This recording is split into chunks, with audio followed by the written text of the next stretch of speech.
এই দোয়া শুধু নামাজের একটি অংশ নয়, বরং এটি আমাদের ঈমানের ঘোষণা, রাসূল সাল্লাল্লাহু সাল্লামের প্রতি দরুদ এবং দোয়ার সমাহার। এই দোয়াটি এসেছে হাদিস শরীফ থেকে। সহিহ বুখারী এবং সহিহ মুসলিমে রাসূল সাল্লাল্লাহু আলাইহি সাল্লাম সাহাবীদের তাশাহুদ শিখিয়েছেন। হযরত আব্দুল্লাহ ইবনে মাসউদ রাদিয়াল্লাহু আনহু বলেছেন, রাসূল সাল্লাল্লাহু সাল্লাম আমাদের হাত ধরে তাশাহুদ শিখিয়েছেন, যেমন কুরআনের কোন সূরা শেখানো হয়। এই দোয়াটি পড়া নামাজের মধ্যে ফরজ। ফরজের একটি অংশ হচ্ছে এই দোয়াটি। শেষ বৈঠকে এটি না পড়লে নামাজ পূর্ণ হয় না। এতে আল্লাহর প্রশংসা, রাসূল সাল্লাল্লাহু আলাইহি সাল্লামের প্রতি সালাম, নিজের ও মুসলিমদের জন্য শান্তি কামনা সব একসাথে রয়েছে।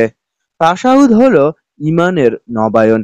এখানে আমরা আল্লাহর একত্ব ও রাসূল সাল্লাল্লাহু আলাইহি সাল্লামের রিসালাতের সাক্ষ্য দেই। এই দোয়া আমাদের শেখায় যে নামাজ শুধু ব্যক্তিগত নয়, বরং সমগ্র মুসলিম উম্মার জন্য কল্যাণের দোয়া। তাই আমরা এই দোয়াটি সহিশুদ্ধভাবে মুখস্থ রাখবো এবং বাংলা অর্থ সহ মনে রাখবো। প্রতিদিন নামাজে পাঠ করার সময় অবশ্যই বুঝে শুনে এবং এর তাৎপর্য মনে রেখে আমল করতে হবে।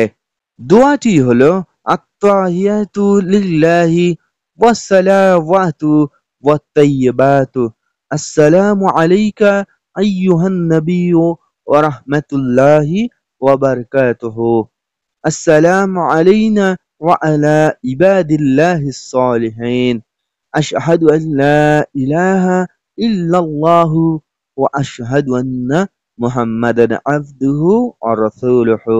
অর্থ: সমস্ত প্রশংসা, দোয়া ও পবিত্র কাজ শুধু আল্লাহর জন্য। হে নবী, আপনার উপর শান্তি, আল্লাহর রহমত ও বরকত বর্ষিত হোক। আমাদের উপর এবং আল্লাহর সকল সৎ বান্দার উপর শান্তি বর্ষিত হোক।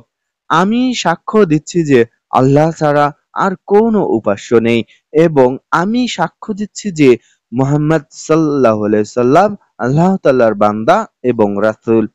আমরা যারা এই দোয়াটি সহিশুদ্ধভাবে পারি না কিংবা যারা অর্থ সহ পারি না, আল্লাহ তাআলা আমাদের আজকের এই ভিডিওটি দেখে বাংলা অর্থ সহ মুখস্থ করে রাখা এবং তা সঠিকভাবে আমল করার তৌফিক দান করুক। সবাই বলি আমিন।